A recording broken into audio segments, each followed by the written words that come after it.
Is Theo Benedet the real deal?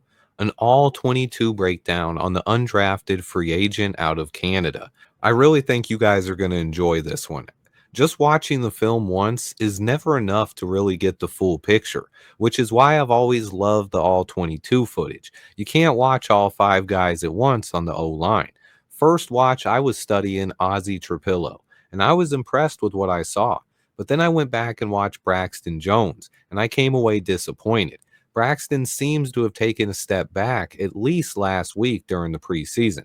Maybe he can bounce back. But then I was like, let's check out Theo Benedet. And man, oh man, I was blown away. Let's go into the film room and show you a couple of plays, how he started the game off. He started at right tackle against the Dolphins, and then I'll talk about what I saw from Theo.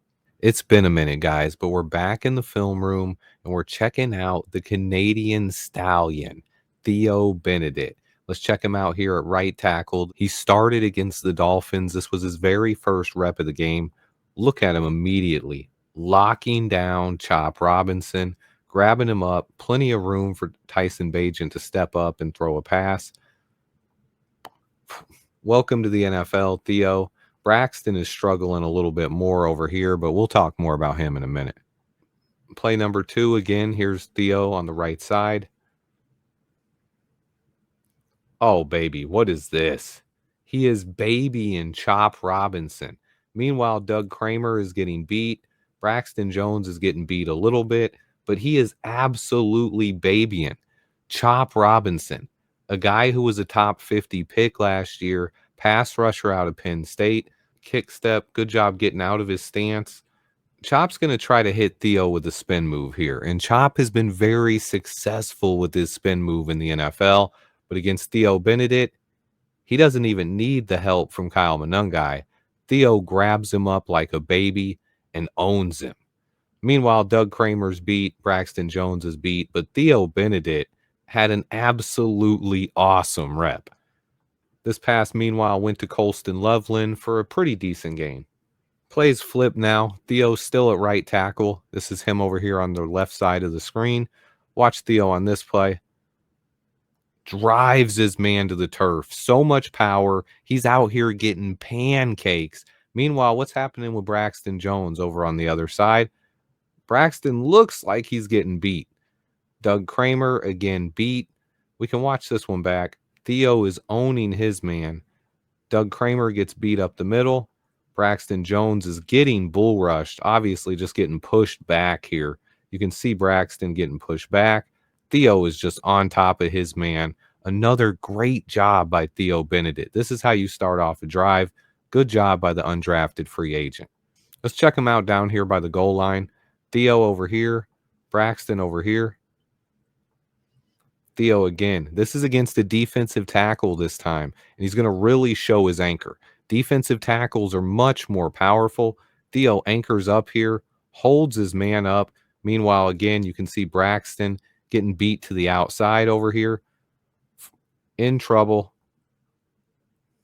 Theo standing his guy up.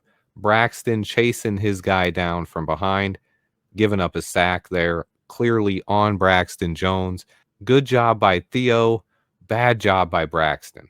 I want to show you one more thing in the film room, and then I'll talk about Theo's game and what I saw on tape. But this just gives you a sense of his mentality. Watch Steven Carlson here with a nice chip block. Knocks the guy on his back. But watch Theo. Seizing the opportunity here. He sees a guy on the ground. Theo's just going to jump on him. I love it. You love to see it from Theo. Meanwhile, this is when Ozzie Trapillo had checked in the game for Braxton. Ozzie doing a good job on the outside as well. I'll talk more about Ozzie in a minute. Aside from seeing the pancakes, what I saw was power, athleticism, and nice footwork. He took on defensive ends and defensive tackles with ease, and he got push off the line of scrimmage against both, showing really impressive power for a tackle, and he's a guy who could probably move inside to guard as well. He missed one block in the run game where he was helping double team with the right guard, and then a corner came flying off the edge, and Theo tried to block him late and whiffed, but he constantly got a ton of push off the line. There was a few run plays where he was driving Dolphins defenders 5 to 8 yards downfield, And as a pass defender, I thought he was awesome. I didn't see him lose a single rep badly. You can say maybe there were one or two reps where it was close. For instance, on Tyson Bagent's first TD pass, he kind of got beat, but by the time he lost the rep, the receiver was already celebrating in the end zone. So for me, I don't count that as a lost rep. If these guys know the playbook, some play calls are meant for you to block a specific amount of time. You never really know what his job was on the play, but I loved what I saw from Theo on tape. He was extremely impressive, especially when you consider his first series or two, he was going against a pass rusher I really like, Chop Robinson. Penn State edge rusher Chop Robinson, a guy who had 6 sacks last year. He shut Chop down. And he also went against Grayson Murphy and shut him down as well. The bottom line is, to me, after studying the tape, is that Theo Benedet simply looked better than the other two tackles. It's not that Ozzie Trapillo is disappointed. Maybe Braxton Jones has, but really, Theo Benedet has just surprised. It's not really the case of everyone else has looked really bad and Theo is just getting thrown out there. It's the case of Theo Benedet has actually looked really good.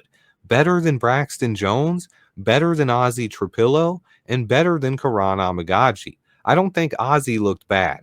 Honestly, I think it was his run blocking that the coaches might have been unhappy with. I was mostly studying Ozzie's pass blocking at first watch, but when I went back and watched him in the run game, there was a couple times where his footwork wasn't ready, and there were a couple plays where the plays were ran to the opposite side of him, and it almost looked like he kind of had a lazy approach to the blocks. Like, oh, the run's on the other side of the field, so I don't really need to block my guy that much. But one time, his guy got right by him and made the tackle on Kyle Monungai. So Ben Johnson definitely wouldn't be happy with that. But overall, I thought Ozzie looked pretty solid, especially as a pass blocker, which is what's most important from your left tackle position, keeping your quarterback upright. But Ben Johnson wants to run the ball as well, so these guys need to look good in the run game as well. And Braxton simply has not looked that great at all. It's Theo Benedet who looks like he has a chance to take control of this left tackle job. It was a very pleasant surprise watching him in the film room, and I loved what I saw. Right now, he might be emerging as the favorite to start week 1 at left tackle. Can he continue this momentum against the Bills? I think he's probably going to start this game. Is he going to be able to hold up against the Bills' pass rushers, or is he going to take a step back? And can Ozzie Trapillo or Braxton Jones step up? What about Karan Amagaji? Does he have a chance to come back in this battle as well? Stay tuned. I'll be here to break it all down. Let me know in the comments what you guys think of Theo Benedet. Please remember to hit that like button for me. Stay tuned. And until next time, bear down.